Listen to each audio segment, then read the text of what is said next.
Subscribe कीजिए सरसब्ज Pakistan channel को, और अगर आप गार्डनिंग की वीडियो सबसे पहले देखना चाहते हैं तो इस बेल आइकन को दबाना हरगिज़ मत भूलिए। जज़ाकल्लाह। बिस्मिल्लाहिर्रहमानिर्रहीम। अल्लाहुम्मा सल्ली अला मुहम्मद व अला आलि सय्यिदिना व मौलाना मुहम्मद व बारिक वसल्लम अलैहि। अस्सलाम वालेकुम दोस्तों, कैसे हैं आप सब? उम्मीद करता हूं कि आप सब लोग खैरियत से होंगे। तो आज की वीडियो में दोस्तों मैं आपको कुछ अपनी कैक्टस वैराइटीज़ दिखाऊंगा। आप देख सकते होंगे ये कैक्टस वैराइटीज़ मेरे पास अल्हम्दुलिल्लाह 4 किस्म के कैक्टस प्लांट हैं, और ये प्लांट भी आपको दिखाऊंगा, इनकी एज भी बताऊंगा, और साथ आपको मैं इनकी जो है केयर भी बताऊंगा कि किस तरह हमने इनको केयर भी करना है। तो दोस्तों आपसे गुजारिश ये है कि वीडियो को आपने लास्ट तक देखना है, कहीं से वीडियो को स्किप नहीं करना, और एक ये गुजारिश है कि काइंडली मेरे चैनल को सब्सक्राइब कर दीजिए। तो चलें दोस्तों शुरू करते हैं आज की वीडियो। तो सबसे पहले मैं आपको अपनी जो मुझे सबसे ज़्यादा पसंद है वो प्लांट दिखाऊंगा। ये देख सकते होंगे आप, ये कैक्टस वैरायटी एक ऐसी वैरायटी है कि ये छोटा ऐसे होता है, गोल बाउल सा बनता है, ये ऐसे बाउल बनता है। तो ये काफ़ी पसंद है मुझे, और ये मैंने एक छोटे से गमले में लगाया हुआ है। लेकिन आप इसकी एज अगर सुनेंगे ना तो हैरान हो जाएंगे कि ये कितनी एज का है। तो अल्हम्दुलिल्लाह तकरीबन साल से ऊपर तो मेरे पास हो गया, 1 साल और कुछ महीने मेरे पास हो गए जब मैंने इसे ख़रीदा था। तो ये बिल्कुल छोटा सा, इतना सा था, बिल्कुल ऐसे गोल सा छोटा सा।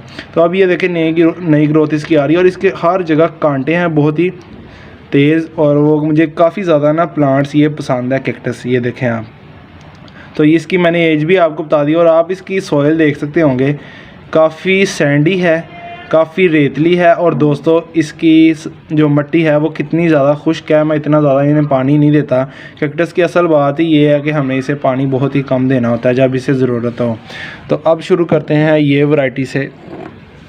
तो ये अल्हम्दुलिल्लाह आप देख सकते होंगे ये कितना ही अच्छी ग्रोथ कर रही है, बहुत ही, ये देखें खुशी हो रही है, ये देखें ये कितनी अच्छी ग्रोथ कर रही है। तो मैं इसे बहार के दिनों में इंशाल्लाह यहाँ से कट करके इसकी प्रोपोगेशन कर लूँगा, और ये नीचे आगे एज ए प्लांट ये भी ग्रोथ करेगा। और ये भी आप इसकी सॉइल भी देख सकते हैं कितनी ज़्यादा जो है सैंडी है। मैंने रेतली मिट्टी रखी हुई है क्योंकि इन प्लांट्स को पानी स्टोर करने वाली जो मिट्टी होती है वो नहीं पसंद, तो इस वजह से हम इन्हें सैंडी सॉइल में हमेशा लगाएंगे।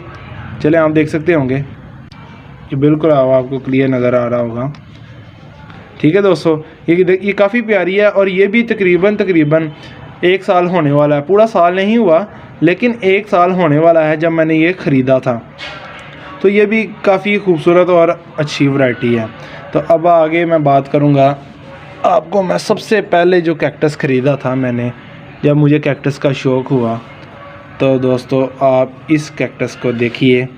ये वो प्लांट है जिसके मुझे बहुत दफ़ा इसको ओवर वाटरिंग हुई है, बहुत कुछ हुआ है इसके साथ। मैंने काफ़ी दफ़ा इसे रिपोर्ट किया है, कभी किसी गमले में लगाओ, कभी किसी में लगाओ, कभी रेत लगाओ, बीच में मैंने पत्थर डाले, बहुत कुछ किया। लेकिन अल्हम्दुलिल्लाह जब मैंने ये छोटे से पॉट में लगाया, और इसकी जो मिट्टी है ये देखें, अभी इसकी मिट्टी जो है गीली है, तो इसे मैं पानी भी कम देता हूँ।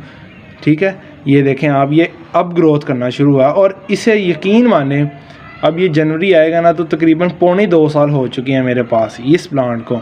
और ये भी मैंने बिल्कुल इतना सा ख़रीदा था, इतना सा, और ख़रीदा भी काफ़ी सस्ते में था, 100 रुपये में ख़रीदा था आई थिंक। और ये भी मैंने ये 50 रुपीज़ में ख़रीदा था, और ये भी मैंने 50 रुपीज़ में ख़रीदा था। तो ये देख सकते होंगे आप कितना खूबसूरत प्लांट है। मुझे यकीन माने कैक्टस वैरायटी बहुत ज़्यादा पसंद है। और अब मैं आपको दिखा देता हूँ रिसेंटली जो मैंने अल्हम्दुलिल्लाह जो लिए हैं ना कैक्टस का प्लांट, और ये बहुत ज़्यादा ग्रोथ करता है, बहुत जल्दी ये बढ़ता है। ये देख सकते होंगे, ये मैंने पॉट इसको तकरीबन ये 6-7 इंच का तकरीबन ये पॉट होगा, इसमें लगाया हुआ है। आप इसकी खूबसूरती देखें, बहुत ही खूबसूरत है। और दोस्तों आपको एक और चीज़ दिखाता हूँ जो मुझे, जिस वजह से ये प्लांट बहुत ज़्यादा पसंद है। ये देखें, आई थिंक आप देख सकते होंगे, ये देखें बर्ड, इसके ऊपर फ्लावरिंग होती है। और ये फ्लावर दोस्तों यकीन माने ये फ्लावर मैंने नर्सरी में देखा था, आपको बताता हूँ, इतना बड़ा, ये मेरा हाथ है ना, ये देख सकते होंगे आप, इतना बड़ा फ्लावर इसके ऊपर, इस प्लांट के ऊपर लगता है, इस प्लांट के ऊपर। और इसकी ग्रोथ भी बहुत तेज़ है। ये भी प्लांट मुझे बहुत पसंद इस वजह से भी है कि मैंने अभी इसे तकरीबन महीना 1.5 हुआ है ख़रीदे हुए। तो ये बहुत छोटा सा, साथ ही ऐसे ये बहुत ज़्यादा फैलता बहुत ज़्यादा, और बहुत जल्दी ये बढ़ता है, और साथ ये ये देखें, ये फ्लावर, ये देखें वो भी लगते हैं इसके ऊपर ना, फ्लावर्स भी लगते हैं इसके ऊपर। ये काफ़ी खूबसूरत प्लांट है। और दोस्तों मैं आपको बता देता हूँ, अब मैंने आपको सारी इनकी इंफॉर्मेशन बता दी कि मैंने कौन से गमले में लगाया हुआ है और इसकी एज कितनी है। सारे कैक्टस की आपको मैंने थोड़ी थोड़ी बायोडाटा आपको मैंने बता दिया है। तो अब मैं आपको बताता हूँ कि दोस्तों इनकी केयर कैसे करनी है। और सॉइल की तो मैंने आपको बताया कि मैंने सैंडी सॉइल ज़्यादा यूज़ की हुई है। तो चलें थोड़ा सा मैं आपको जूम करके दिखाता हूँ, ये देख सकते होंगे आप। अच्छा, अब बात कर लेंगे इनकी केयर की। तो दोस्तों कैक्टस वैराइटीज़ जो होती हैं ना, रेगिस्तानी पौधे होते हैं, इनको लो मेंटेनेंस प्लांट है। इनको आप धूप में रख लीजिए, इंडोर रख लीजिए, शेडी एरिया में रख लीजिए, ये बहुत अच्छे ग्रोथ करेंगे। लेकिन बस आपने एक चीज़ का ख्याल रखना है, वो है वाटरिंग। आपने इसको कैसे पानी देना है और कौन सी सॉइल में लगाया है। सॉइल मिक्सचर जो है ना वो काफ़ी यूज़फुल है इस प्लांट को ग्रो करने का। तो मैंने अल्हम्दुलिल्लाह मेरी वीडियोस मौजूद हैं कि किस तरह हमने रिपोर्ट करना है और कौन सा सॉइल जो है इसके लिए बेनिफिट है। तो दोस्तों इसके लिए सैंडी सॉइल मैं लेता हूँ, रिवर सैंड ली, और ये प्लांट मुझे तकरीबन बहुत ही ज़्यादा पसंद है। तो अब इसकी केयर भी बता देता हूँ कि दोस्तों इनकी जो केयर है ना वो एक ही केयर है। क्या केयर है, आप इसको शेडी एरिया में भी रख सकते हैं, आप इसे फुल सनलाइट में भी रख सकते हैं, आप इसे पार्शियल शेड में भी रख सकते हैं, एज आ इंडोर भी रख सकते हैं। दोस्तों ये ऐसे प्लांट है, ये बहुत ही खूबसूरत और ग्रोथ करने वाले प्लांट है। लेकिन दोस्तों इसकी एक बात ये है कि आपने इसको पानी जो है ना बहुत ध्यान से देना है और इसकी जो ड्रेनेज सिस्टम है वो काफ़ी अच्छा रखना है। ठीक है दोस्तों, और अब बात कर लेंगे कि ये जो कैक्टस वैरायटी है क्या इसे कोई फर्टिलाइज़र की ज़रूरत है। तो दोस्तों मेरा जवाब है बिल्कुल भी नहीं। तो वैसे अगर आप देना चाहें तो दे लें, कोई भी फर्टिलाइज़र दे लें तो दे सकते हैं, लिक्विड फर्टिलाइज़र आप दे सकते हैं। मैं भी अगर अपने प्लांट्स को जब मैं देता हूँ तो इनको भी थोड़ा थोड़ा डाल देता हूँ। तो कोई इनकी फर्टिलाइज़र की भी कोई ज़रूरत नहीं, बस आपने ये रखना है कि आपने सॉइल मिक्सचर अच्छा बनाना है और साथ आपने इसकी ड्रेनेज सिस्टम काफ़ी अच्छा रखना है। और मैं क्यों, अच्छा आपको ये भी बात समझाता हूँ कि मैंने इन्हें इंडोर क्यों रखा हुआ है, शेडी एरिया क्यों प्लांट रखा है। दोस्तों आप तो जानते होंगे जहाँ मैं रह रहा हूँ पंजाब पाकिस्तान में, यहाँ चारों मौसम आते हैं, बहार और फिर उसके बाद बरसात का मौसम आता है, फिर पतझड़ का मौसम आता है, फिर सर्दियाँ आती हैं। तो दोस्तों इन्हें मैंने मौसम से बचाने के लिए ना ज़्यादा सर्दी और बारिश के मौसम की वजह से मैंने इन्हें इसलिए शेडी एरिया में रखा है कि ये अपनी ग्रोथ को ऐसे ही बढ़ाएं। वैसे तो ये फुल सनलाइट में भी ग्रोथ करते हैं, लेकिन ये जो प्लांट है ना ये फ्लावरिंग है ना, तो इसको मैंने थोड़ी सी सनलाइट इसको लगती है, इसको तकरीबन 1 से 2 घंटे की धूप में मैंने रखा हुआ है। दूसरों को नहीं रखा हुआ, वो शेडी एरिया में पड़े हैं, तो बस उनको मैंने पानी दे देता हूँ जब इनको ज़रूरत हो, हफ्ते बाद, 2 दिन बाद, 3 दिन बाद, जब भी इनको ज़रूरत हो तो मैं इनको वाटर थोड़ा सा ऑफ़र कर देता हूँ।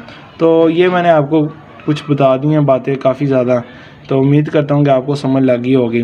अगर कोई भी बात रह गई हो तो कमेंट बॉक्स में ज़रूर पूछिए, हम अच्छी बात करेंगे। तो दोस्तों आज की हम अच्छी बात भी इंशाल्लाह करेंगे जो आपको दीन और दुनिया दोनों में फ़ायदेमंद होगी इंशाल्लाह। तो आज की अच्छी बात ये है, नबी करीम सल्लल्लाहु अलैहि वसल्लम की हदीस मुबारक है, जो शख्स घर से वज़ू करके मस्जिद में फ़र्ज़ नमाज़ पढ़ने के लिए जाए। तो दोस्तों ये इस हदीस को बताने का मकसद ये है कि हम जब भी मस्जिद में नमाज़ पढ़ने जाएं तो दोस्तों घर से वज़ू कर जाएं, क्योंकि नबी करीम सल्लल्लाहु अलैहि वसल्लम ने फरमाया जो घर से वज़ू कर फ़र्ज़ नमाज के लिए मस्जिद में जाता है, वो जितने कदम उठाता है हर कदम में दोस्तों उसे एक नेकी मिलेगी, उसका एक गुनाह माफ़ होगा और एक दर्जा बुलंद होगा। तो ये काफ़ी अच्छी बात थी जो आपसे मैं शेयर करना चाहता था। तो दोस्तों वीडियो अच्छी लगी हो तो लाइक ज़रूर कर दीजिए, चैनल को अभी तक सब्सक्राइब नहीं किया तो काइंडली मेरे चैनल को सब्सक्राइब कर दीजिए, क्योंकि आपका भाई ऐसे ही आपके लिए अच्छी अच्छी गार्डनिंग की वीडियोज़ लाता रहता है। तो पाकिस्तान में पौधे लगाते जाएँ, पाकिस्तान को हरा भरा रखिए, माहौल को खुशगवार रखिए। दोस्तों मैं आपसे इजाज़त चाहता हूँ, अल्लाह हाफिज़।